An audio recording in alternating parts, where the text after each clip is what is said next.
अभी हमारे देश में लोकसभा इलेक्शन चल रहा है। 2 फेज लोकसभा इलेक्शन का खत्म हो चुका है और अभी और 5 फेज बाकी हैं। क्योंकि हमारा जो देश है, इतनी बड़ी डेमोक्रेटिक देश है, तो यहाँ पे इलेक्शन करवाने के लिए टाइम लगता है। सारे राज्यों में इलेक्शन के लिए इलेक्शन कमीशन जो टाइम लेती है वो टाइम ले रही है। 2 फेज का इलेक्शन खत्म हो गया है, 5 फेज का और इलेक्शन बचा हुआ है। इलेक्शन में तमाम नेता भाषण देते हैं, लेकिन न्यूज चैनल पे आप सिर्फ प्राइम मिनिस्टर का ही भाषण देखेंगे। जो हमारी गोदी मीडिया है वो सिर्फ प्राइम मिनिस्टर को फॉलो करती है। एक आध ऐसा न्यूज चैनल है जहां पे आपको विपक्ष के भी कुछ नेता भाषण देते हुए दिख जाएंगे। लेकिन अभी मैंने 2-4 दिन से देख रहा हूं कि गोदी मीडिया के कुछ चैनल्स ऑपोजिशन को भी फॉलो कर रहे हैं या फिर बीच का रास्ता चुनने की कोशिश कर रहे हैं। शायद उन्हें लहर का पता चल गया है या फिर और तमाम रीजन हो सकते हैं, जैसे कि जी न्यूज़, आज तक के मैं 2-3 एंकर को देखा हूं जो कि इधर का भी फॉलो कर रहे हैं, इधर का भी फॉलो कर रहे हैं। अच्छी बात है।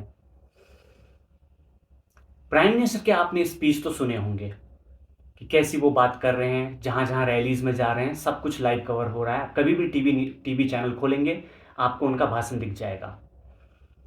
मैंने रिसेंटली प्रियंका गांधी का एक भाषण देखा जो कि उन्होंने गुजरात में दिया है, और उनके भाषण को देख के ऐसा लगता है इतना इज्जत और इतना आराम से उन्होंने जो है सब कुछ बता दिया है। उन्होंने तमाम मुद्दों को कवर किया है। कैसे संविधान को लेके भाजपा बात करती है, कैसे बेरोजगार को लेके वो जो हमारी विपक्ष है वो मुद्दा उठाती है, कैसे तमाम चीज़ें हुई हैं अभी तक 10 साल में देश में, जिस पे कि हमारी सरकार ने अभी तक कोई भी एक्शन कदम नहीं लिया है, स्ट्रिक्ट कदम नहीं लिया है। उन सब पे खुल के बात कर रही हैं। कोई भी ऐसा इन्होंने बात नहीं कर रही है जैसे कि जाति के ऊपर, धर्म के ऊपर, ऐसा कोई बात नहीं कर रही है जिससे भाषण सुनने में आपको तकलीफ होगी कि क्या बात कर रहे हैं, ये हमारे देश के लीडर हैं और ऐसे बात कर रहे हैं। आपको कहीं भी ऐसा नहीं लगेगा। आप इनके भाषण को सुनिए और समझिए कि कैसे कुछ लोग जो बचे हुए हैं, जो राजनेता, कुछ ऐसे राजनेता जो बचे हुए हैं, वो अपने भाषा शैली को बरकरार रखे हैं और अच्छे भाव से लोगों को जो बताना है सही तरीके से बता पा रहे हैं। देखते हैं। ये मैंने आईएनसी इंडियन नेशनल कांग्रेस के यूट्यूब चैनल से ये उठाया है वीडियो। आप देखिए, क्योंकि उनका भाषण सिर्फ उनके ही चैनल पे आता है और किसी भी चैनल पे नहीं आता है। देखिए, ये गुजरात की धरती है। यहाँ से इस दुनिया के सबसे, शायद इस पूरी हमारी जो पीढ़ी है और इससे पहले की पीढ़ियाँ, उसमें शायद दुनिया की सबसे महान हस्ती आपने, गुजरात ने इस दुनिया को दी। महात्मा गांधी जी यहाँ पे जन्मे।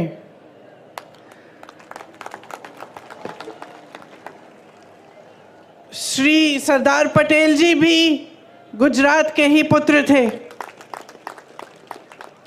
वीर रणछोड़ रबाड़ी जी भी इसी धरती के थे। ये सारे महापुरुष किस लिए लड़े?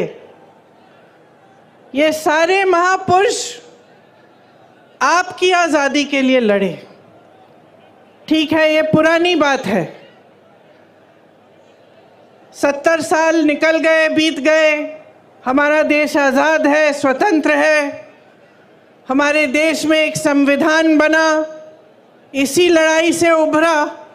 जितने भी हमारे स्वतंत्रता सेनानी थे, जितने बड़े बड़े महापुरुष रहे, चाहे पटेल जी हों, चाहे गांधी जी हों, नेहरू जी हों, सब ने लड़कर, ब्रिटिश साम्राज्य से लड़कर हमारे देश को आज़ाद करवाया और हमें एक संविधान दिया। ये संविधान जो उन्होंने हमें दिया, इसका महत्व आपको समझना पड़ेगा। आज बहुत ही ज़रूरी है कि आप कुछ मूल बातें जो गहरी बातें हैं हमारे देश की राजनीति के बारे में और अपने जीवन के बारे में आप ठीक ढंग से समझें, ताकि जो निर्णय आप लेने जा रहे हैं चुनाव में वो आप सोच समझ के और सारी जानकारी लेके लें। जब हम संविधान की बात करते हैं, खास इसलिए हम आज ये बात उठा रहे हैं क्योंकि भाजपा के कई नेताओं ने जो चुनाव लड़ रहे हैं, कुछ मंत्रियों ने देश भर में जो घूम रहे हैं, उन्होंने कहा कि अगर भाजपा फिर से जीतेगी तो संविधान बदला जाएगा। तो आज सबसे पहली बात मैं संविधान के बारे में करना चाहती हूँ, क्योंकि ये संविधान क्या है और किस तरह से आपके जीवन पर इसका प्रभाव पड़ता है, ये समझना ज़रूरी है। संविधान से आपको अधिकार मिलते हैं। सबसे बड़ा अधिकार ये है कि आप वोट डाल सकते हो। ये आपको अधिकार दिया गया है, देश के किसान को, देश के गरीब को, देश के मजदूर को और देश के प्रधानमंत्री को भी, देश के मंत्रियों को भी, देश के बड़े बड़े शख्सों को भी यही एक अधिकार मिला है। मतलब सबका एक समान अधिकार है। जितना आपकी वोट में शक्ति है उतनी शक्ति उनके वोट में है। उनकी वोट में आपसे ज़्यादा शक्ति नहीं है। देश में जितने भी देशवासी हैं उनका एक समान अधिकार ये वोट है। ये वोट संविधान ने दिया है आपको। आरक्षण भी संविधान ने दिए हैं आपको। तो जो आरक्षण का अधिकार है कि किसी समुदाय को या किसी जाति को अगर लगता है कि ठीक ढंग से मौके नहीं मिल रहे हैं, काफ़ी सालों से उनके साथ अत्याचार हुआ है या शोषण हुआ है, तो संविधान कहता है कि आपको कुछ अधिकार मिलने चाहिए और आपको आरक्षण मिलना चाहिए। मतलब रोज़गार मिलता है तो आपके लिए कुछ रोज़गार आरक्षित हो, ये भी संविधान आपको देता है। तो ये दो बहुत बड़ी चीज़ें हैं जो आपको संविधान द्वारा मिलती हैं। इसके साथ साथ अगर आप किसी की आलोचना करना चाहें या किसी नेता से या राजनीतिक दल से सवाल उठाना चाहें कि क्या किया है मेरे लिए, ऐसा काम आपने क्यों किया, तो आप आंदोलन भी कर सकते हैं, आप खड़े हो सकते हैं, अपनी आवाज़ उठा सकते हैं। ये भी अधिकार आपको संविधान ने दिया है। अब जब ये लोग कहते हैं कि संविधान को बदलना चाहते हैं तो इनका क्या मतलब है? इनका मतलब ये है कि जितने भी अधिकार आपको दिए गए हैं वो अधिकार कम करेंगे, उनको कमज़ोर किया जाएगा। क्योंकि अगर आप आज की राजनीति को देखें और समझें तो आपको स्पष्ट पता चलेगा कि पिछले 10 सालों में प्रधानमंत्री श्री नरेंद्र मोदी जी ने जो सबसे बड़ा काम किया है वो ये काम किया है कि जनता के अधिकारों को कमज़ोर किया है। एक ज़माने में, मैं हमेशा ये कहानी बताती हूँ, एक ज़माने में बड़े बड़े प्रधानमंत्री होते थे, वो आपके गांव आते थे, वो आपके घरों में आते थे, और जब आपके घरों और आपके गांव में आते थे तो आप अपना हक मांगते थे। मैंने खुद अपने पिताजी, अपनी दादी जी के साथ देखा है। मैं यूपी के किसी छोटे से गांव में गई, एकदम पिछड़े ज़िले में, जहाँ पे मेरा पहुँचना आज के दिन मुश्किल था क्योंकि बहुत लंबा सफ़र था गाड़ी से। रास्ते में हेलीकॉप्टर लिया, फिर गाड़ी ली, फिर पहुँची। और जब मैं एक गांव में गई तो एक छोटी सी बुढ़िया ने मुझे बताया, छोटी इसलिए क्योंकि इतनी बुढ़िया थी कि वो ऐसी झुकी हुई थी, उन्होंने मुझे बताया कि जब आपकी दादी जी आई थी तो जो खीर मैं आपको खिला रही हूँ ऐसी ही खीर बना के मैंने उनको खिलाया। मैं अपने पिताजी के साथ गांव जाती थी, उनके पीछे पीछे, तो अपने ही संसदीय क्षेत्र में जब वो किसी के घर में चले जाते तो अगर कोई सुविधा नहीं मिली होती, या पानी नहीं आ रहा है, या उस ज़माने में वो इंडिया मार्क 1 लगता था, वो नल नहीं लगा है, या सड़क नहीं बनी है, तो डांट खाते थे। जनता डांटती थी कि आप प्रधानमंत्री हैं, हमारा नल नहीं लगाया आपने। और लोग कहते थे उनसे कि देखिए वोट हम आपको तब देंगे जब आप सड़क बनाएंगे, जब आप पानी लाएंगे। प्यार तो हम आपको बहुत करते हैं, आओ खाओ चाय पियो, लेकिन वोट तब मिलेगा जब आप हमारा काम करेंगे। ये राजनीति थी एक ज़माने की। और इस राजनीति का आधार किसने डाला? गुजरात के सबसे महान बेटे ने डाला, महात्मा गांधी जी ने। महात्मा गांधी जी ने सारे नेताओं से अपनी संपत्ति छुड़वाई, सबको ज़मीन पे लाए, सबको घरों में ले गए, गरीबों के की समस्याओं को सुनो, और जो जनता है देश की वो सर्वोपरि है। ये बात गांधी जी ने सिखाई। और गांधी जी ने कहाँ से सीखी ये बात? खुद भगवत गीता से, हिंदू धर्म से। जो महान गुरु होते थे हमारे उनसे पहले, वो सारे आपके बीच आते थे, पैदल चलते थे, सुनते थे कि समस्याएं क्या हैं, कि मेरी बहनें बैठी हैं, कैसे चला रही हो अपना जीवन, महंगाई हो रही है, कुछ खरीद पा रही हो, कमाई कैसे आ रही है, घर पे जाती हो, क्या मुश्किल है जब घर पहुंचती हो काम करने के बाद खेती में।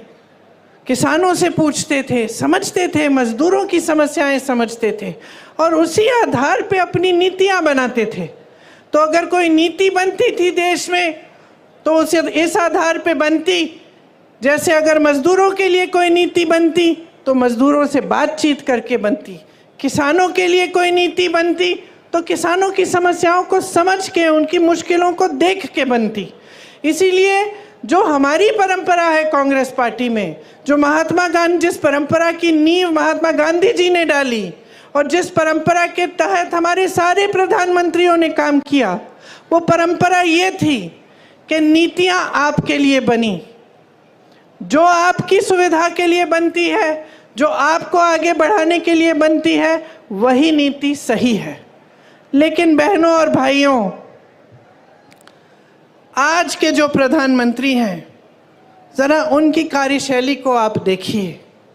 गुजरात ने उनको सब कुछ दिया, उनको सम्मान दिया, स्वाभिमान दिया, उनको आगे बढ़ाया, उनको सत्ता दी। आज प्रधानमंत्री बने, 10 सालों से प्रधानमंत्री हैं। जब जब आप उनको देखते हैं तो आप मुझे खुद बताइए, आप टीवी पे उनको देखते हैं कि नहीं? देखते हैं टीवी पे? देखते हैं ना? दिखते हैं। कहाँ दिखते हैं आपको? बड़े मंचों पे दिखते हैं, बड़े बड़े प्रधानमंत्रियों के साथ दिखते हैं, दूसरे देशों के राष्ट्रपतियों के साथ दिखते हैं ना? बड़े बड़े खरबपतियों के साथ दिखते हैं, सेठों के साथ दिखते हैं। कभी आपने उनको किसी किसान के घर जाते हुए देखा है? कभी आपने उनको किसी गरीब के घर में जाते हुए देखा है? मैंने यूपी में काम किया पिछले 5 सालों से। वहाँ पे उनका संसदीय क्षेत्र है। उनके संसदीय क्षेत्र वाराणसी में भी प्रधानमंत्री जी किसी एक गरीब के घर नहीं गए हैं। कभी नहीं पूछा है इन 10 सालों में कि भाई तुम कैसे हो। किसानों के लिए नीति बनाते हैं, किसान आंदोलन करता है। लाखों किसान 4 किलोमीटर दूर उनके घर से बैठते हैं, आंदोलन करते हैं। महीनों के लिए उनकी बिजली काटी जाती है, पानी काटा जाता है, 600 शहीद होते हैं किसान, लेकिन वो 4 किलोमीटर दूर चल के हमारे प्रधानमंत्री उनसे मिलने के लिए नहीं आते हैं। जब उनको पता चलता है कि चुनाव आ रहा है और ये किसान आंदोलन कर रहे हैं, हमें वोट नहीं मिलेगा, तब चुनाव के 2 महीने पहले वो कानून बदल देते हैं। ये है उनकी कार्यशैली। वो मेरे भाई को शहजादा बोलते हैं। मैं उनको बताना चाहती हूँ, ये शहजादे 4000 किलोमीटर पैदल चले हैं। कन्याकुमारी से कश्मीर तक आपकी समस्याओं को सुनने के लिए चले हैं। मेरी बहनों से मिले हैं, मेरे भाइयों से मिले हैं, किसानों से मिले हैं, मजदूरों से मिले हैं, और सबसे प्यार से मिलकर पूछा है कि तुम्हारे दिल में क्या मुश्किलें हैं, तुम्हारे जीवन में क्या समस्याएं हैं, उनको हम हल कैसे कर सकते हैं। और एक तरफ आपके शहंशाह नरेंद्र मोदी जी महलों में रहते हैं, आपने कभी टीवी पे उनका चेहरा देखा है? एकदम साफ सुथरा सफेद कुर्ता, एक दाग नहीं है धूल का, एक बाल इधर से उधर नहीं हो रहा है। वो कैसे समझ पाएंगे आपकी मजदूरी, आपकी खेती? कैसे समझ पाएंगे? कैसे समझ पाएंगे कि आप किस दलदल में धंसे हुए हो? महंगाई से आप दब चुके हो, हर तरफ महंगाई। मेरी बहनें, मिट्टी के का तेल आज कितने का है? सब्जी खरीदने जाती हो, मिलती है क्या? तुम भाव क्या है उसका? पेट्रोल डीजल का दाम क्या है? मेरे किसान भाइयों, किस तरह से गुजारा कर रहे हो? खेती के हर सामान पे जीएसटी है, हर सामान महंगा हो चुका है। मेरी बहनें, अगर कोई त्योहार होता है, कुछ खरीदना पड़ता है, नए कपड़े, बच्चों के लिए कोई वर्दी खरीदनी पड़ती है, फीस भरनी पड़ती है, कोई बीमार पड़ जाता है, इलाज करना पड़ता है, तो क्या हालत होती है आपकी? ये मोदी जी नहीं जान सकते, क्योंकि मोदी जी अब अपने महल में बंद हैं, सत्ता से घिरे हुए हैं। उनके आसपास जितने भी लोग हैं उनसे डरते हैं, उनको कोई कुछ कहता नहीं है, और अगर कोई आवाज़ उठा भी ले तो उस आवाज़ को दबाने की कोशिश होती है। आज उनको ये नहीं पता है कि आप कितनी समस्याओं से जूझ रहे हैं। आप देखिए, यहाँ राजपूत समाज की महिलाओं का कितना अपमान किया गया। मोदी जी ने क्या किया? क्या हटाया उस प्रत्याशी को? हटाया उस प्रत्याशी को? आपकी मांग क्या थी? आपकी मांग ये थी कि हटे, आपको अपमानित किया। मोदी जी ने सुनी आपकी बात? आपकी सुनवाई हुई? मैं आपसे वादा करती हूं बहनों कि अगर हमें मौका मिला, हम देश भर में आपकी बात हम फैलाएंगे, बताएंगे, और इस तरह का अपमान आपके साथ हम नहीं होने देंगे। आज मेरी बहनों, जहां जहां महिलाओं का अपमान किया गया है, वहां मोदी जी की सरकार ने जिन्होंने अपमान किया, जो अत्याचार कर रहे हैं, उनका साथ दिया है, उनके पक्ष में खड़ी हुई है इनकी सरकार, आपके पक्ष में नहीं। हाथरस में महिला के साथ अत्याचार हुआ, उसको जला के मार डाला। भाजपा की सरकार ने उनको बचाया जिसने अत्याचार किया था। उन्नाव में हुआ, मैं उस महिला के घर गई, कोई ऐसा अत्याचार नहीं था जो उसके परिवार पे नहीं बरसाया गया, क्योंकि उस महिला ने आवाज़ उठाई। उसके साथ अत्याचार करने वाला एक भाजपा के प्रधान का रिश्तेदार था। उस महिला ने, नौजवान थी, आवाज़ उठाई, कचहरी में गई केस डालने। जहां वो अपमान हुआ था वहां केस नहीं डाला गया तो अगले ज़िले में चली गई, वहां से डाला। रोज़ सुबह अकेली जाती थी 6 बजे ट्रेन लेकर अगले ज़िले में, वहाँ पे कचहरी में जाती थी अपने केस की सुनवाई के लिए। एक दिन जब वापस आ रही थी तो उसको जलाकर मार डाला। 1 किलोमीटर जलते हुए चली, कोई आया नहीं मदद करने के लिए, पुलिस नहीं आई, कोई नहीं आया। जब मैं उसके घर गई तो उसके पिताजी ने मुझे बताया कि क्योंकि उसने आवाज़ उठाई थी, उसके भाइयों को पीटा गया था, उसके पिताजी को पीटा गया था, पिताजी के खेत जला डाले थे, लेकिन सरकार से कोई मदद नहीं मिली। मोदी जी ने कोई मदद नहीं की। हमारी बड़ी बड़ी ओलंपिक की मेडलिस्ट महिलाएं जो लड़ी, देश के लिए मेडल लाई, जब मेडल लाई तो मोदी जी ने उनके साथ फोटो खिंचवाई और सारे अखबारों में लिखा था कि देखिए मोदी जी हैं तो मुमकिन है, मोदी जी की वजह से ये मेडल लेके घर आई हैं। जब वही महिला सड़क पे उतरी क्योंकि उसके साथ अत्याचार हुआ था, मोदी जी ने उनकी मदद नहीं की। उस महिला ने उसकी आंखों में आंसू थे जब उसने मुझे बताया कि दीदी, मैंने सोचा था कि मैंने इतना बड़ा काम किया है, देश के लिए मेडल लाई हूँ, अगर मैं यहाँ पे बैठ के मांग करूँगी तो ज़रूर मेरे साथ न्याय मिलेगा, मुझे न्याय मिलेगा। लेकिन उसे न्याय नहीं मिला। आपको मालूम है क्या तोहफा मिला उसको, जिसने उस पर अत्याचार किया? आज उसका बेटा भाजपा के टिकट पे खड़ा है। जिस तरह से जिसने यहाँ पे आपकी महिलाओं का अपमान किया, उसके बेटे को टिकट दिया, उसी तरह से उत्तर प्रदेश में इसके बेटे को भी टिकट दिया। ये है नरेंद्र मोदी जी की सरकार की असलियत। और जैसे मैंने कहा, घिरे हुए हैं सत्ता से, अब आपको नहीं पहचानते, आपको नहीं जानते। बताइए, अगर गुजरात की जनता से कटे नहीं होते तो यहाँ से चुनाव क्यों नहीं लड़ रहे हैं? गुजरात से क्यों चुनाव नहीं लड़ रहे हैं? इतनी दूर जाकर वाराणसी में क्यों लड़ रहे हैं? क्योंकि कट चुके हैं आपसे। आपसे जो फायदा निकलना था बहनों और भाइयों, निकाल लिया। आपने सत्ता दी, मुख्यमंत्री बनाया, कई बार बनाया, यहाँ उनको सत्ता मिली, नाम मिला, आपके समर्थन से उनको सम्मान मिला, यहाँ से चले गए प्रधानमंत्री बनने, आपको भूल चुके हैं और आपसे कट चुके हैं। ये किसानों की धरती है, यहाँ अनार, आलू, जीरा पैदा करते हैं आप। आपसे पूछना चाहती हूँ, मोदी जी की 10 साल सरकार है, आपको न्यूनतम समर्थन मूल्य मिलता है इसके लिए? नहीं मिलता। जो आपका कोऑपरेटिव सेक्टर है, अमूल, बनास डेयरी, ये किसने खड़ा किया?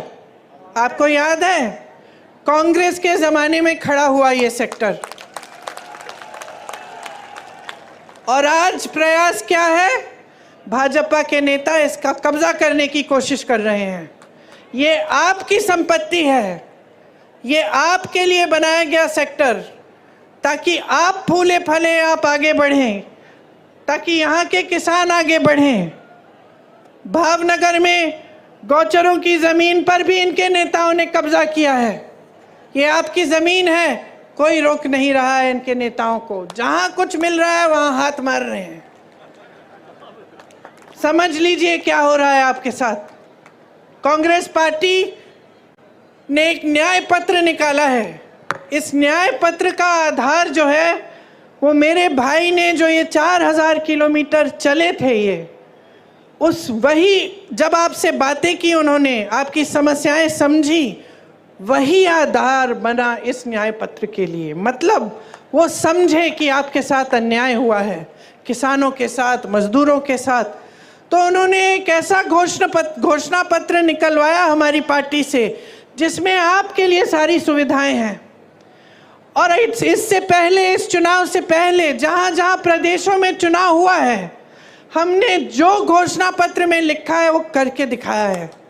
आज अगर आप कर्नाटका की महिलाओं से पूछेंगे कि सरकार ने आपके लिए क्या किया, तो वो बताएंगी कि हमें हर महीने 2000 रुपये मिलते हैं और हम बस की यात्रा मुफ्त में करते हैं। अगर आप छत्तीसगढ़ के किसानों से पूछेंगे कि कांग्रेस की सरकार ने क्या किया आपके लिए, तो बताएंगे कि हमारे कर्ज माफ़ कराए और अच्छे गौठान बनाए, जिसमें से हमें नौकरी मिली, और हमारे जानवरों का जो गोबर है वो गोबर सरकार ने खरीदा ताकि हमारी आमदनी बने।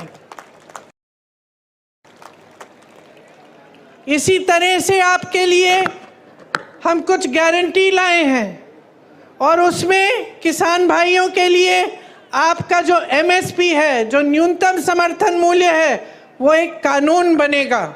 मतलब आपका अधिकार बन जाएगा। कानून के तहत आपको मिलना ही होगा।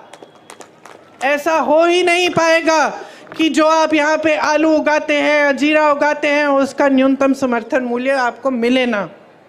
आपके कर्ज माफ के लिए एक स्थायी आयोग बनेगा, जिसके तहत जब भी आप कर्ज में अगर आप डूब रहे हैं और आपको मदद की ज़रूरत है, आप उस आयोग में जा पाएंगे और आपके कर्ज की माफ़ी की बात होगी और उसकी समस्या हल होगी। खेती के सारे सामानों पे आज GST दे रहे हो, हमारी गारंटी है कि खेती के सारे सामानों से हम जीएसटी हटा देंगे। आपके फसल का नुकसान होता है, भुगतान मिलता है? नहीं मिलता है, मोदी जी नहीं देते भुगतान। हम कह रहे हैं कि जब फसल का नुकसान होगा तो 30 दिन के अंदर अंदर आपको भुगतान मिलेगा। भूमिहीनों को जमीन मिलेगी और हर जगह पूरे देश भर में न्यूनतम मजदूरी 400 रुपए की होगी। मतलब 400 रुपए से कम मजदूरी के पैसे आपको कोई नहीं दे पाएगा। अगर देगा तो कानून का उल्लंघन करेगा। मेरी बहनें, मैंने महंगाई की बात की, मैं जानती हूँ और समझती हूँ कि आप पर कितना बोझ है। जो समाज है उसका बोझ भी आप उठाती हो, समाज की परवरिश भी आप करती हो। जब अपने बच्चों को बड़ा करती हो, मेहनत से उनकी हर चीज़ देखती हो, बच्चा बीमार पड़ता है उसका इलाज, बुखार होता है उसकी देखभाल, खाना खाया कि नहीं खाया, पढ़ाई की कि नहीं की, स्कूल जा रहा है ठीक से कि नहीं जा रहा है, ये सारे काम आप करते हो अपनी नौकरी या अपने रोज़गार या अपनी खेती के अलावा। तो आप बाहर जाती हो, काम करती हो, घर आती हो और काम करती हो। इसीलिए आपके लिए हमने सोचा है कि जो परिवार की सबसे बड़ी महिला है उसको हमारी सरकार 8,500 रुपये हर महीने दिलवाएगी। ये पैसे सीधे आपके खाते में जाएंगे, मतलब कि 1 साल में आपको 1 लाख रुपए मिलेंगे। और 50% जितने भी सरकारी नौकरियां हैं उसमें से 50% महिलाओं के लिए आरक्षित रहेंगी। पहले के आरक्षण है उसी के तहत। तो ये हमने आपके लिए सोचा है। और आंगनवाड़ी, आशा बहुएं और जो मिड डे मील्स में महिलाएं काम करती हैं, केंद्र का जो योगदान है आपके मानदेय के लिए वो बढ़ाया जाएगा, दुगना किया जाएगा ताकि आपका मानदेय बढ़ जाए। तो सबके लिए हमने कुछ सोचा है, क्योंकि देखिए आज के ज़माने में आप जब मेहनत करके अपने बच्चों की परवरिश करते हैं तो आपके सामने अन्य मुश्किलें आती हैं। आप बड़ा करते हैं बच्चों को, आपके यहाँ अगर गांव में पाठशाला है या कोई सुविधा है ठीक है, लेकिन उसके बाद जब उनको यूनिवर्सिटी जाना होता है, विश्वविद्यालय में जाना होता है तो नई मुश्किल खड़ी होती है, क्योंकि फ़ीस भरनी पड़ती है। किस तरह से वो पढ़ाई ख़त्म करेंगे। यहाँ गुजरात में ज़्यादातर प्राइवेट विश्वविद्यालय खोले जा रहे हैं, बड़ी बड़ी फीस है। जितने भी माँ बाप हैं, चाहे कितने भी गरीब हों, चाहे किसान हो, मजदूर हो, कुछ भी हो, आज के दिन सब चाहते हैं कि हमारा बच्चा शिक्षित हो ताकि उसको अच्छा रोज़गार मिले। सही बात है कि नहीं? और आप किसी भी हालत में कैसे भी कर्ज लेकर, मजदूरी करके, कॉन्ट्रैक्ट पे नौकरी करके आप कमाते हैं, इसीलिए कि आपके बच्चों की परवरिश हो और वो बड़े हो के शिक्षित हों और उनको नौकरी मिले। ये सही बात है कि नहीं? अब आपने शिक्षित कर दिया, किसी न किसी तरह से आपने कर्ज लेकर बच्चे को शिक्षित कर दिया। बच्चा परीक्षा देने जाता है भर्ती के लिए, और आज क्या हो रहा है, पूरे देश भर में पेपर लीक हो जाते हैं। पेपर लीक हो जाते हैं। जो फीस आपने ट्यूशन के लिए भरी है, जितनी मेहनत बच्चे ने की है, सारी ऐसे ही गवाई जाती है। उसको पता नहीं होता कि फिर से पेपर देना है, शायद उसमें भी लीक हो जाए। कितने साल इंतज़ार करना पड़ेगा, या कुछ महीनों बाद फिर से इम्तिहान देना पड़ेगा। मानसिक तनाव होता है, कुछ पता नहीं होता कि भविष्य में नौकरी मिलेगी नहीं मिलेगी। मैं ऐसे बच्चों से मिली हूँ जिन्होंने भर्ती की परीक्षा दी और सालों के लिए इंतज़ार करते रहे। 1 बार दी, 2 बार दी, 3 बार दी, एक सूची भी निकल आई, उसमें भी नाम था, रोज़गार नहीं आया मिला, क्योंकि लीक पे लीक होते गया, घोटाले पे घोटाले होते गए।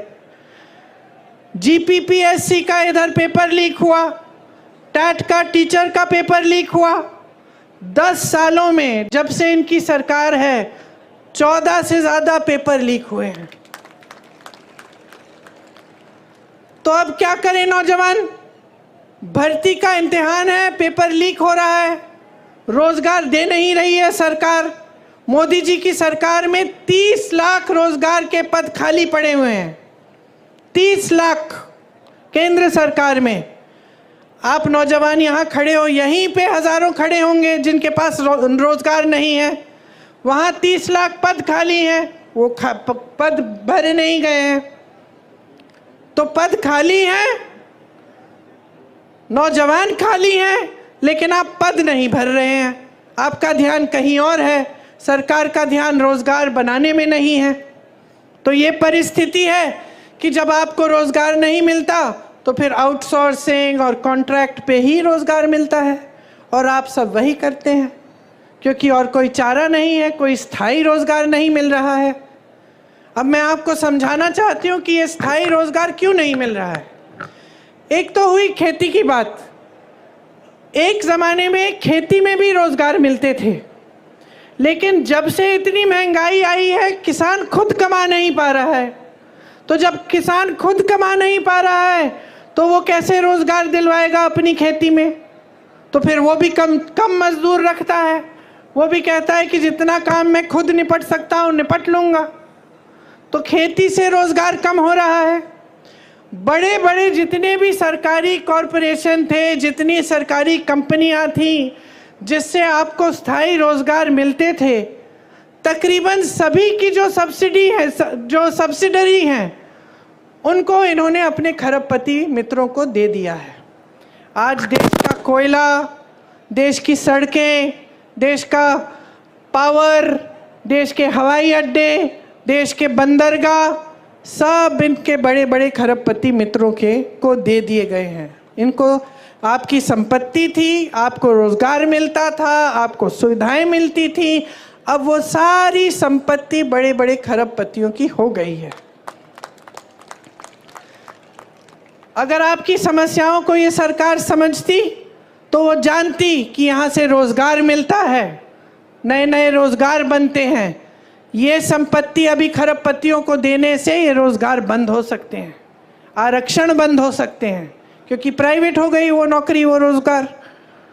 लेकिन आपके बारे में नहीं सोच रहे हैं। इनकी नीतियाँ बड़े बड़े खरबपतियों के लिए ही बन रही हैं। अगर आप ठीक ढंग से समझेंगे और देखेंगे तो हर स्तर पे ये हो रहा है। मैं रोजगार की बात कर रही थी, एक और जगह थी जहाँ से रोजगार बनते थे, जो छोटे छोटे इंडस्ट्री, मध्यम साइज की इंडस्ट्री है, जो कोई मैन्युफैक्चरिंग करा रहा है, किसी ने अपना बिजनेस खोला है, किसी की दुकान है, उससे भी रोजगार मिलता था। लेकिन उसको इतने संकट में डाल दिया है नरेंद्र मोदी जी की नीतियों ने।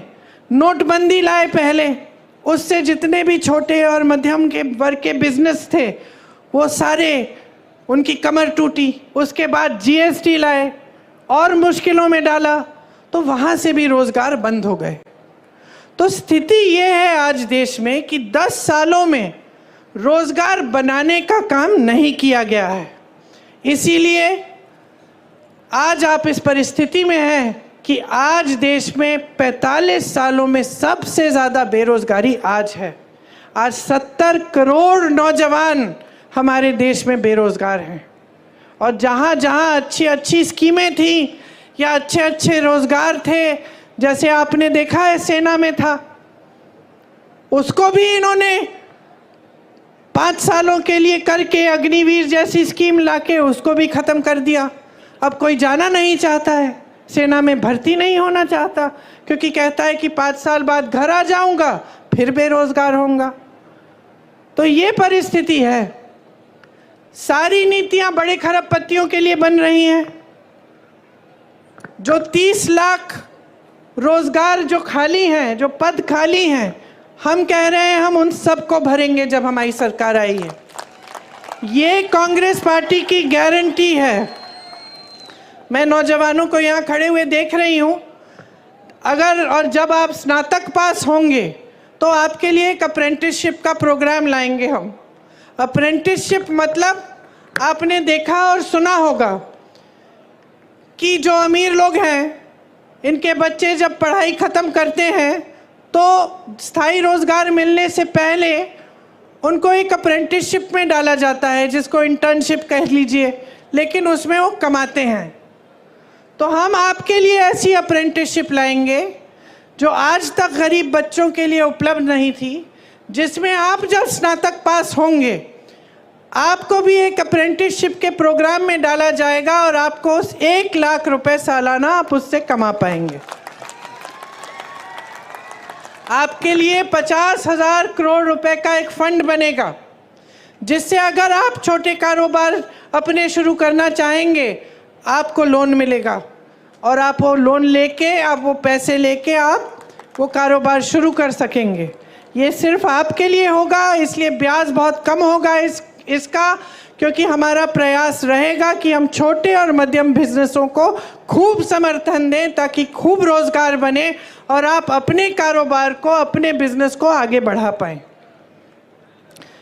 जहां तक महिलाओं की बात की, मैंने आपको ये भी बताना चाहती हूँ बहनें कि 25 लाख रुपए तक जितना भी इलाज है पूरे परिवार का, चाहे कोई भी सुविधा हो स्वास्थ्य की, वो आपको मुफ्त में मिलेगी।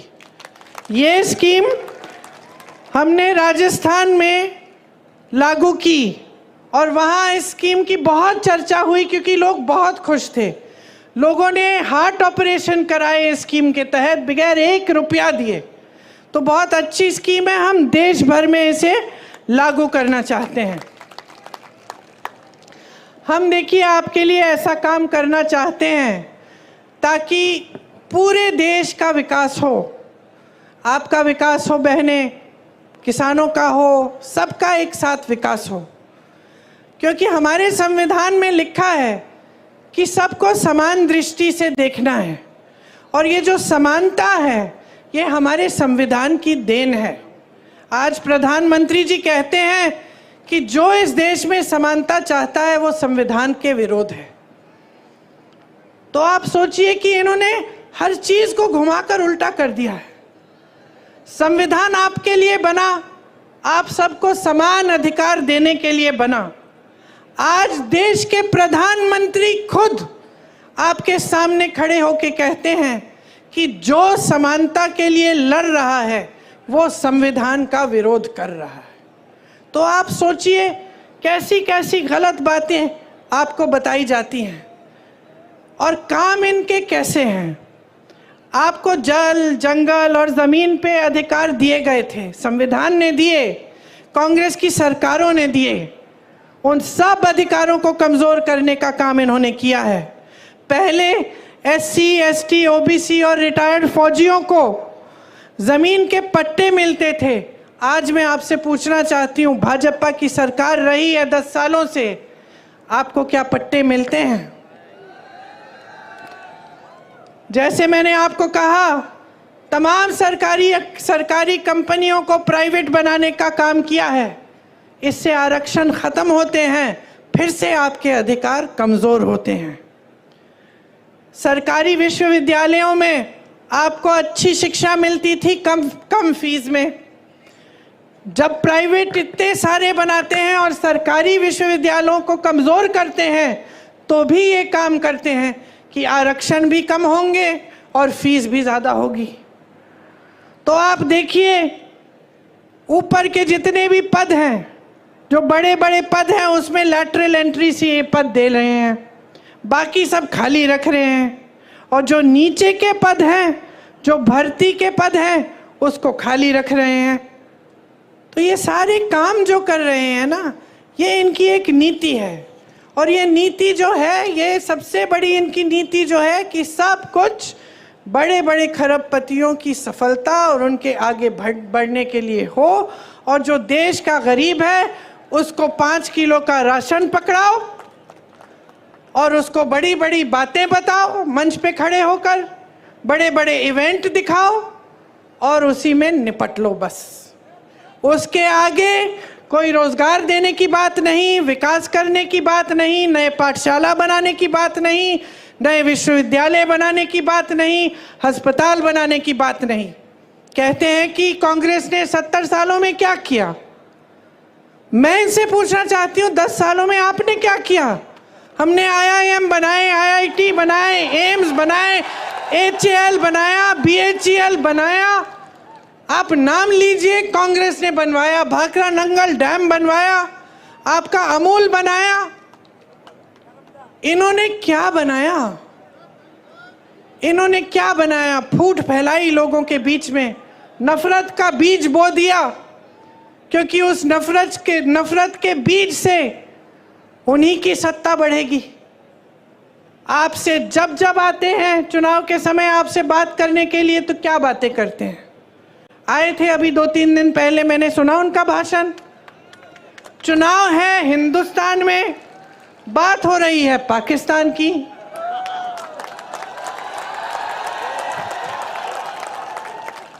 आपको बताया जा रहा है कि सावधान रहो, कांग्रेस एक एक्सरे की मशीन लाएगी और एक्सरे की मशीन से आपके घरों में घुस के आपके मंगलसूत्र छीनेगी, आपका सोना चुराएगी, ये कहा जा रहा है। देश के प्रधानमंत्री हैं, इतनी स्तरविहीन बातें। आपने देश का प्रधानमंत्री चुना ताकि देश का सम्मान रखें, पूरा देश देखे कि ये हमारे प्रधानमंत्री हैं, ये अच्छी सुलझी हुई बातें करते हैं, सभ्य बातें करते हैं, क्योंकि यही हमारी देश की सभ्यता रही है। हम अपने बड़ों को देखते हैं और हम कहते हैं कि देखिए कितने सभ्य हैं, आदर देते हैं। लेकिन अब हमारे प्रधानमंत्री आपके सामने झूठ तो बहुत बोलते हैं, लेकिन अब तो फिजूल की बातें करने लग गए हैं। पहले झूठ तक सीमित था, अब अजीब अजीब सी बातें। आपकी 2 भैंसें हैं तो कांग्रेस एक भैंस चुरा लेगी।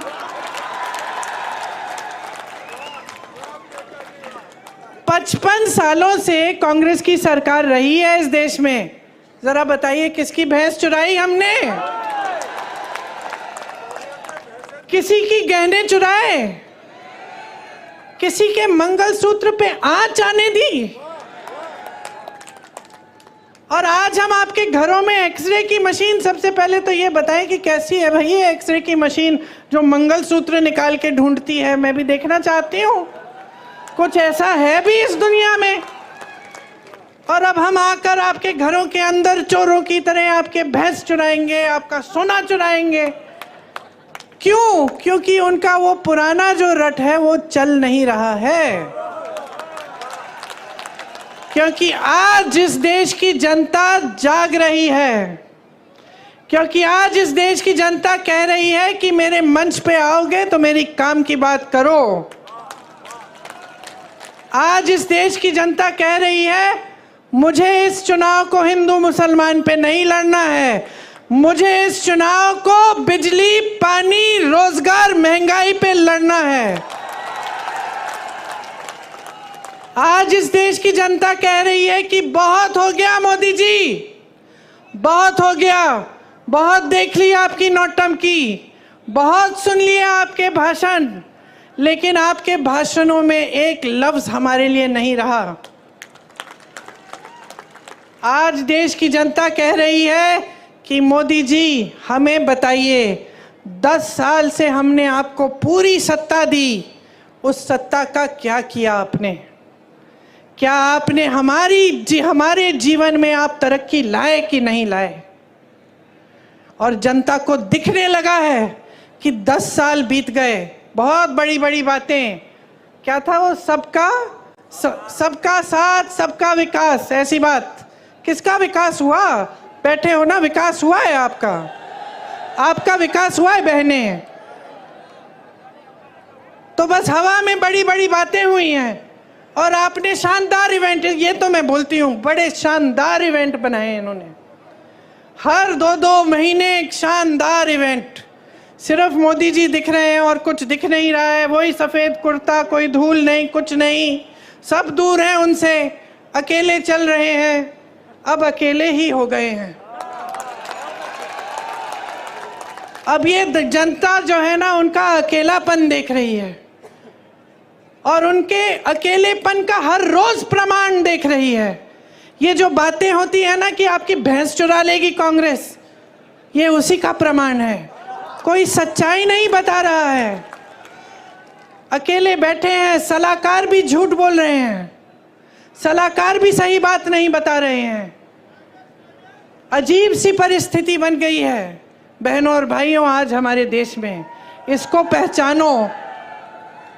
एक सच्चाई आपको टीवी पे दिखती है, वो सच्चाई जो आपको दिखा रही है ना, ये समझ लो सारे टीवी के चैनल आज बड़े बड़े खरबपतियों के हैं, तो आपको अपनी सच्चाई नहीं दिखाएंगे। आपने कितने प्रोग्राम देखे हैं इस चुनाव के दौरान जहां कोई पत्रकार दुकान में जा रहा है और कह रहा है कि भाई आज टमाटर का दाम देखो, कि देखो कितनी महंगी है ये तेल, या ये गैस सिलेंडर कितना बढ़ चुका है, क्या लोग गुजारा कर पाएंगे? ये आप नहीं देखते किसी चैनल पे।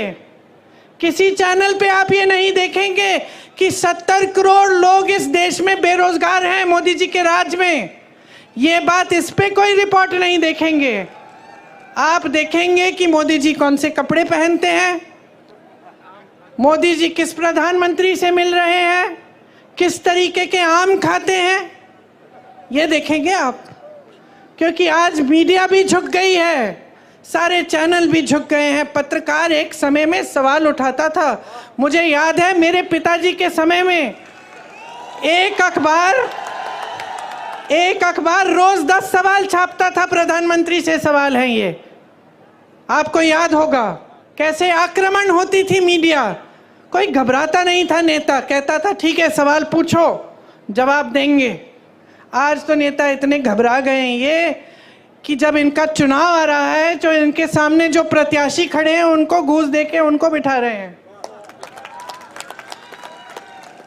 मैंने सुना है कि गृह मंत्री जी के संसदीय क्षेत्र में 16 प्रत्याशी ऐसे ही बैठ गए चुनाव से पहले, या तो डराए गए हैं, धमकाए गए हैं, या किसी को घूस दे दिया है और बैठ रहे हैं कि चुनाव ही ना हो। अरे इतने मजबूत गृह मंत्री हो, इतने बड़े प्रधानमंत्री हो, देश की पूरी सत्ता तुम्हारे पास है, सीट पे सीट तुम्हारी है संसद में, और एक चुनाव लड़ने से डर रहे हो?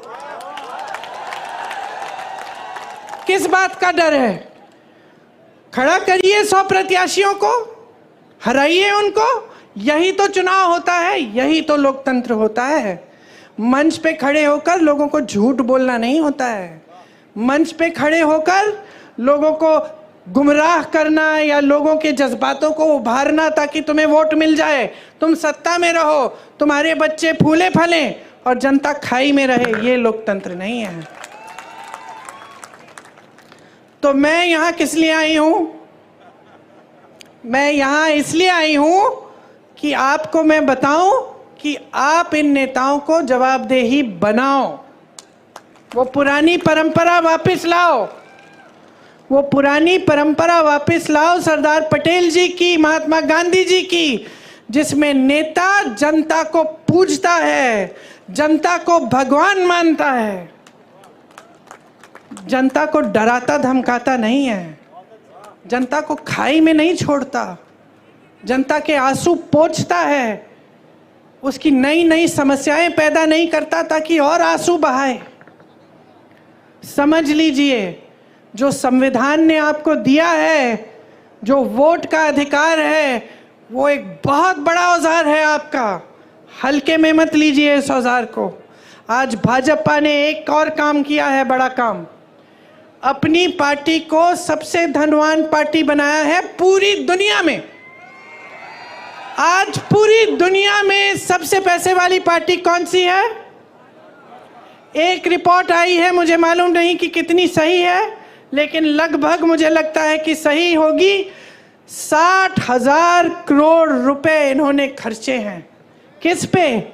आपके नालों को ठीक करने के लिए नहीं, आपकी टूटियों में पानी लाने के लिए नहीं, आपकी सड़कों की मरम्मत में नहीं, आपके कारोबार में नहीं, आपकी खेती को ठीक करने में नहीं, ये जीएसटी हटाने में नहीं, अपनी पार्टी के लिए, अपनी पार्टी को मजबूत बनाने के लिए बड़ी बड़ी इमारतें बनाई हैं हर जिले में, इनके जो ऑफिस हैं, इतने बड़े बड़े बड़ी बड़ी इमारतें, सबको थोड़ा थोड़ा वेतन दे रहे हैं जो भी उनके लिए काम कर रहा है, उनकी पार्टी के लिए।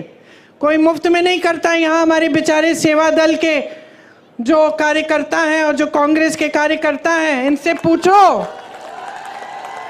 इनसे पूछो ये जनता की सेवा करते हैं तो मुफ्त में करते हैं या इनको वेतन देते हैं? हम बदनाम किया हमें और सबसे अमीर पार्टी बन गए वो। कहते हैं कि आज तक उन पे भ्रष्टाचार का कोई आरोप नहीं लगाया। कैसे लगाएंगे? कैसे लगाएंगे? ये जो मीडिया जो हर रोज आरोप लगाती थी हमारी सरकारों पे, ये तो झुक गई एकदम। लिख के देखिए, आप हंस रहे हैं, जरा कल लिख के देखिए, कोई बड़ा घोटाला निकालिए, देखते हैं क्या होता है। ईडी आएगी, सीबीआई आएगी, गिरफ्तार हो जाओगे, पड़े रहोगे जेल में, कोई मदद नहीं करेगा। और 56 इंच का सीना है इनका, एक आलोचना नहीं सुन सकते, एक आलोचना नहीं सुन सकते। बड़प्पन तो उसमें होता है जो दुनिया भर की आलोचना सुन सकता है लेकिन काम करते रहता है। राहुल गांधी को देखो, क्या नहीं बोला उसके बारे में, क्या क्या नहीं कहा। सीना तान के चला ना कन्याकुमारी से कश्मीर, कोई रोक पाया उसे? मणिपुर से मुंबई तक चला, कोई रोक पाया उसे? नहीं रोक पाया, क्योंकि सच्चाई लेके चला अपने दिल में, क्योंकि इस देश के सत्य को ढूंढने निकला। झूठों से भरपूर भाषण और राजनीति नहीं की उसने।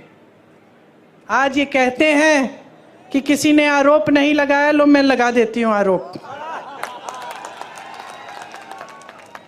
देखिए, इन्होंने ये एक स्कीम लाए, मोदी जी खुद। स्कीम का नाम था इलेक्टोरल बॉन्ड। इलेक्टोरल बॉन्ड की स्कीम ये थी, देखो कैसी स्कीम, कि जो भी किसी राजनीतिक दल को चंदा देगा उसका नाम गुप्त रहेगा। किसी को पता नहीं चलना चाहिए कि अडानी जी ने कितना दिया, अंबानी जी ने कितना दिया और किसी और ने क्या दिया। ये थी स्कीम। खूब चंदा लिए, अपनी पार्टी को तो दुनिया की सबसे अमीर पार्टी बना दिए, 60,000 करोड़ खर्च भी दिए अपनी पार्टी पे। अब किसी ने केस डाल दिया, तो सुप्रीम कोर्ट में केस आया, न्यायाधीशों ने देखा, कहा ये तो बड़ी गलत स्कीम है। राजनीतिक दल जनता की सेवा का काम करता है, उसे जो चंदा देता है उसका नाम तो पारदर्शी होना चाहिए, जनता को मालूम होना चाहिए कि भाई इन्होंने इतना दिया, इन्होंने इतना दिया और किसको दिया। अब मोदी जी की सरकार ने सबसे पहले तो बोला कि भाई हमें सूची ही नहीं मिल रही, बहुत मुश्किल है निकालना, अभी चुनाव के समय नहीं निकलेगी। फिर डांट लगी न्यायाधीशों से, निकली सूची, और सूची में क्या नहीं निकला, किस किस से चंदा लिया। गुजरात में जो पुल गिरा था उसके बनाने वाले से चंदा लिया। आपको वैक्सीन लगी थी, टीका लगा था कोविड का, हाथ उठाओ किस किस को लगा।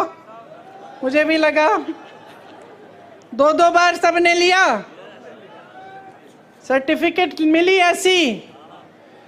किसका चेहरा था उस पे? किसका था? शहंशाह जी का चेहरा था। उस टीके को सिर्फ एक कंपनी ने बनाया था, ये नहीं कि 10 कंपनियों ने बनाया, उस कंपनी से चंदा लिया। आज क्या निकला है? रिपोर्ट निकली है कि कुछ प्रतिशत लोगों से को इस टीके से ऐसा हो सकता है कि अचानक हार्ट अटैक हो गया, अचानक गिर के मर जाएंगे। कितने नौजवानों को ऐसा हुआ है पिछले 1-2 सालों में? हम सब जानते हैं, मैं खुद जानती हूँ लोगों को जिनके साथ ऐसा हुआ। किसी को पता नहीं चल रहा था कि कैसे ऐसे गिर के मर गए। अच्छे खासे सेहतमंद थे, कोई जिम कर रहा था, कोई दौड़ लगा रहा है, कोई 40 साल का, और आज आपको ये बात पता चल रही है, और ऊपर से ये बात पता चल रही है कि भाजपा ने इनसे चंदा लिया। और बताती हूं, ऐसी कंपनियों से चंदा लिया है जिस पे छापा मारा था इन्होंने। छापा मारा, चंदा लिया, छापे बंद। केस लगाया, चंदा लिया, केस बंद। गौ माता, अच्छा, हमें बताया जा रहा है कि गौ मांस के सप्लाई कंपनी से भी चंदा लिया है 250 करोड़ का। यहाँ आपके मंच पे धर्म की बातें, धर्म के रखवाले वहाँ चंदा ले रहे हैं इन लोगों से। तो ये भ्रष्टाचार है कि नहीं है? इससे बड़ा भ्रष्टाचार आपने कभी देखा है? कि सरकार ने भ्रष्टाचार की स्कीम ही बना दी। एक जमाने में भ्रष्टाचार होता भी था तो छुपके चोरी से होता था, अब भ्रष्टाचार खुलेआम स्कीम के तहत हो रहा है, इलेक्टोरल बॉन्ड। और आपको कहने की ये हिम्मत कि हम भ्रष्ट नहीं हैं, कहते हैं कि खुद ईमानदार हैं, बाकी सारे नेता भ्रष्ट हैं। किसी को जेल में डाल दिया है, किसी मुख्यमंत्री को, किसी और को जेल में डाल दिया है, किसी पार्टी का, जैसे कांग्रेस पार्टी के खाते बंद करा दिए चुनाव से पहले कि इनको चुनाव के लिए कोई सुविधा नहीं मिलनी चाहिए। अपनी पार्टी को इस कदर वॉशिंग मशीन बना दिया है, धुलने वाली, जो कपड़े धोने वाली मशीन होती है ना, कपड़ा डालो, गंदा कपड़ा अंदर डालो, निकालो तो साफ निकलता है। इसमें क्या होता है, इनकी पार्टी में नेता चले जाता है, पहले कहते हैं भ्रष्ट है, इसके 70,000 करोड़ का स्कैम है, उसका ये घोटाला है, उसने इतना चोरी किया। फिर कहते हैं आइए, आपका स्वागत, हमारी पार्टी में आइए। जैसे ही वो नेता उनकी पार्टी में चले जाता है तो कहते हैं कि बिल्कुल ठीक, इसने तो कुछ किया ही नहीं है, ये तो साफ हो गया, ये तो बहुत ईमानदार आदमी है। तो ये चल रही है राजनीति देश में आज। चुनाव लड़ने की हिम्मत नहीं हो रही है, लोगों को बिठाया जा रहा है, पैसे खिलाए जा रहे हैं प्रत्याशियों को, मुख्यमंत्रियों को जेल में डाला जा रहा है। तो अब देखिए, आप पर निर्भर है आपका भविष्य। आपको लगता होगा कि ये जो बड़े बड़े नेता मंच पे बैठते हैं ये हमारा भविष्य तय करते हैं। कुछ हद तक ये बात सही है, लेकिन सिर्फ कुछ हद तक। सच्चाई ये है कि आप अपना भविष्य तय करते हो, आपका भविष्य आपके हाथों में है। मेरी बहनें, आप जब वोट डालने जाती हो ना, तो 5 सालों के लिए आपके जीवन में क्या होने वाला है इसका आप ये तय करने जाती हो कि आपके गांव में, आपके परिवार में तरक्की आएगी कि नहीं, इसलिए अपना वोट डालती हो। तो इसको हल्के में बिल्कुल नहीं लेना है। सब पढ़ो, सुनो, जानकारी लो, नेताओं की बातें सुनो, कौन यहाँ आकर आपकी बात कर रहा है, कौन गंभीर बात कर रहा है और कौन हल्की बात कर रहा है, कौन भैंसों की बात कर रहा है कि कोई चुराएगा, और कौन कह रहा है कि 30 लाख रोजगार आपको दिलवाएंगे। 10 सालों में अगर कुछ किया होता तो ये चुनाव खुशी से उन 10 सालों की कामयाबी पे लड़ सकते थे, लेकिन ये चुनाव इस पे नहीं लड़ रहे हैं। जैसे जैसे चुनाव आगे चला जा रहा है, पहले धर्म की बातें, अब चोरी करने की बातें, पाकिस्तान की बात भी आ गई है। अब जैसे जैसे आगे बढ़ेंगे और ये 1 महीना निकलेगा चुनाव का, तो आप देखते रहना, कोई गांव में बैठा हुआ चाय की दुकान में ऐसी बातें करता तो आप हंस पड़ते। हंसते कि नहीं? अगर कोई कहता कि भाई कोई नेता आके तुम्हारे घर में एक्सरे से तुम्हारे गहने निकालेगा और तुम्हारी भैंस चुरा ले जाएगा, तो क्या कहते? हंसते। अब प्रधानमंत्री वही बात कर रहे हैं तो हंसो ना, हंसो, बोलो ठीक है, ये हास्य बात है, प्रधानमंत्री जी हल्की बात कर रहे हैं, हमें अपनी काम की बात सुननी है। और इन नेताओं को मजबूर करो, हमारी तरह मजबूर करो सब नेताओं को, चाहे वो कांग्रेस के हों, भाजपा के हों, किसी भी पार्टी के हों, मजबूर करो कि चुनाव में आपके सामने आए तो आपकी बात करें। इधर उधर की बात जो करता है उसको पहचान लो और अच्छी तरह से अपनी परिस्थितियों को पहचानो। कोई ऐसी सच्चाई नहीं है इस देश में जो टीवी पे ही दिखती है। बड़े बड़े इवेंट, महल, बहुत तरक्की हो रही है, बड़े बड़े लोग महलों में अपनी शादियां करा रहे हैं, उनके लिए एयरपोर्ट भी इंटरनेशनल एक दिन में हो जा रहा है। तुम्हारे लिए यहाँ एयरपोर्ट ही नहीं है। समझ लो सच्चाई क्या है। सच्चाई तुम्हारा जीवन है। ये जीवन जो तुम जी रहे हो, ये जो रोज सुबह उठ के रोजगार ढूंढने निकलते हो, कुछ नहीं मिलता। दुकान जाते हो कुछ खरीदने के लिए, आधी चीजें छोड़ के वापस घर आ जाते हो। ये है तुम्हारी जीवन की असलियत। खेती कर रहे हो, मजदूरी कर रहे हो, मेहनत कर रहे हो, पसीना बहा रहे हो, लेकिन कुछ कमा नहीं पा रहे हो। जो कमा रहे हो जा रहा है महंगाई की वजह से। ये है आपकी सच्चाई। इस सच्चाई के आधार पर अपना वोट दो। इस सच्चाई के आधार पर, जिस सच्चाई को आप अपने अनुभव से जानते हो, जिस सच्चाई को आप अपनी बहनें, आपके बच्चे जो जी रहे हैं, जब बच्चे को खाना नहीं दे पा रहे हो, वो भूखा सो रहा है, वो सच्चाई है। जब बहन बीमार है, इलाज के लिए दवाई नहीं खरीद पा रही है, रो रही है, दर्द हो रहा है, रो रही है, ये सच्चाई है। जब बच्चा होने वाला है, अस्पताल इतनी दूर है कि पहुंच नहीं पा रही है, ये सच्चाई है। ये जो 1100 रुपए 1200 का सिलेंडर आप खरीद रहे हो, ये सच्चाई है। समझ लो कि अगर अपनी सच्चाई आज नहीं पहचानोगे और इस सच्चाई के आधार पर अपना वोट नहीं डालोगे, तो ये देश इसी तरह आगे बढ़ेगा जिस तरह से पिछले 10 सालों में आपने देखा है। क्या है कि कहीं नहीं जा रहा है। सिर्फ बड़े लोग और बड़े होते चले जा रहे हैं, सिर्फ अमीर लोग और अमीर होते चले जा रहे हैं। सारी सुविधाएं इनको, आपके लिए कुछ नहीं। टैक्स भी आप ज़्यादा भर रहे हैं इनसे।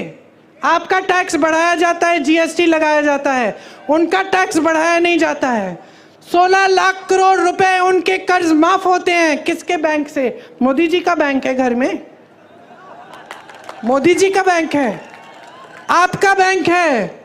सरकारी बैंकों से 16 लाख करोड़ 22 उद्योगपतियों को माफ किए, और यहाँ किसान रो रहा है, आत्महत्या कर रहा है 10,000 रुपए के लिए, और आपने उसको एक रुपया माफ नहीं किया।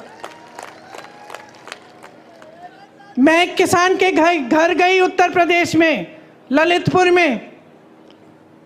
वो खाद की लाइन में खड़े खड़े गिर के मर गया। खाया नहीं था दिनों से।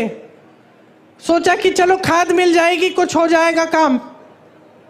2 दिनों के लिए लाइन में खड़ा रहा, कुछ खाया नहीं, कुछ पिया नहीं, वहां पे गिर के मर गया। एक और किसान के घर गई मैं, 1 लाख रुपए के लिए आत्महत्या की उसने। उसकी बेटी घर आई, उसको मिले अपने पिताजी। 1 लाख रुपए के लिए आत्महत्या, और 16 लाख करोड़ रुपए आप बड़े बड़े खरबपतियों को माफ कर रहे हैं, किसानों के कर्ज माफ नहीं करेंगे। किसका पैसा है ये? कैसी बनी इतनी धनी आपकी पार्टी? कहां से आया ये सारा पैसा? किसकी संपत्ति है? जोर से बोलो, जोर से बोलो, और जोर से बोलो। आपकी संपत्ति है, आपकी संपत्ति है। यही संपत्ति है जिससे आपकी सड़कों को बनाना चाहिए था, जिससे आपको लिए पाठशालाएं बनानी थी, अस्पताल बनाने थे, आपको हर सुविधा दिलवानी थी, आपके कर्ज माफ करने थे। जब यूपी के किसानों को गन्ना का बकाया देना था 15,000 करोड़ रुपए, मैं उस समय भी यूपी में काम कर रही थी। 15,000 करोड़ रुपए था उस समय बकाया, पूरे देश भर का था, और यूपी के किसान उसमें शामिल थे। मोदी जी ने क्या किया? वो बकाया दिया। मोदी जी ने उसी समय, कोविड के समय, ये ऐलान किया कि 20,000 करोड़ रुपए का नया संसद भवन बनेगा। 20,000 करोड़ रुपए का नया संसद भवन बनाएंगे, और 15,000 करोड़ रुपए का किसान का बकाया नहीं देंगे। ये उनकी नीयत है। अच्छा खासा संसद भवन था, 70 सालों से चल रहा था, किसी को कोई असुविधा नहीं हुई। पंडित जवाहरलाल नेहरू जी से लेकर वाजपेयी जी तक वहाँ पे सब उसी संसद में बैठे। अब बदलने की ज़रूरत क्या है भाई, क्योंकि हम शहंशाह हैं, हम सब कुछ कर सकते हैं। तो अब आप समझ लीजिए। देखिए, थोड़ी सी शिकायत मुझे आपसे है, क्योंकि चुनाव आते हैं, हर चुनाव में आपको गुमराह कर देते हैं, हर चुनाव में धर्म की बात, जाति की बात, और आप गुमराह हो जाते हैं और आप उसी आधार पे अपना वोट डाल देते हैं। और मैं सिर्फ यहाँ पे इसलिए आई हूँ आपसे कहने के लिए, अपने लिए अपना वोट दो, अपनी समस्याओं के आधार पर दो। किसी नेता को मत देखो, पार्टी को मत देखो, आप ये देखो कि भाई विकास कौन लाएगा मेरे गांव में, मेरे जीवन में तरक्की कैसे होगी। कांग्रेस पार्टी बता रही है, ये रहा हमारा न्याय पत्र, सबके लिए कुछ है इसमें। अगर आपको शक है, आपको लगता है कि सिर्फ चुनाव के लिए कह रहे हैं ये लोग, तो पता करो, कोई जानकार है जिसको आप जानते हो जो कर्नाटका में रहता हो, या फिर राजस्थान में, जो पिछली सरकार में राजस्थान में था, या जिसने बघेल जी की छत्तीसगढ़ में सरकार देखी, पूछो क्या ये सच है कि जो कांग्रेस ने गारंटी दी थी वो लागू है तुम्हारे प्रदेश में। खुद जानकारी लो, और जब जानकारी लोगे पता चलेगा कि जहाँ जहाँ हमने गारंटी दी है वहाँ सबसे पहले सरकार बनते ही हमने वो गारंटी लागू की है। हम उस राजनीतिक परंपरा से आते हैं जिसका सबसे महान बेटा आपका बेटा था। महात्मा गांधी जी की राजनीतिक परंपरा से आते हैं, सत्य की परंपरा है। इससे बड़ी हिंदू धर्म में कोई परंपरा नहीं है। जितने भी भगवान हैं, जितने भी गुरु हैं, जितने भी संत रहे, सबने हमें यही कहा, सत्य के पथ पर चलो। उसी पथ पर महात्मा गांधी जी चले, उसी पथ पर कांग्रेस पार्टी चली। हाँ, हो सकता है कि कभी 55 साल सरकार रही कि कुछ गलतियां हुई, लेकिन उसमें भी सुधार लाए। आज हम एक नई चेतना के साथ आपके सामने आए हैं, क्योंकि हम देख रहे हैं कि जो देश में हो रहा है वो गलत है।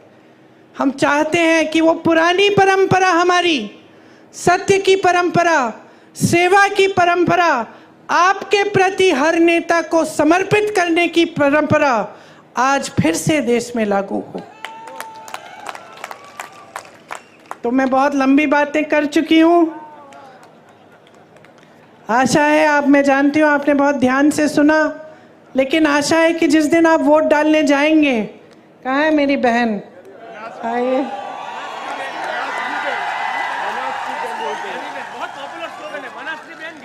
बनास की बहन। मुझे सबसे ज़्यादा खुशी तब होती है जब मैं अपनी बहन के प्रचार में आती हूँ, किसी भी बहन के प्रचार में, क्योंकि हम लोग सेवा अच्छी तरह करना जानते हैं, निष्ठा से करते हैं। तो आप, हाँ, लोग मुझे फंडिंग भी दे रहे हैं, वोट भी दे रहे हैं। देखिए, कह रही हैं कि आप ही के समर्थन से चुनाव लड़ रही हैं, और ये कह रही हैं कि ये चुनाव जनता लड़ेगी।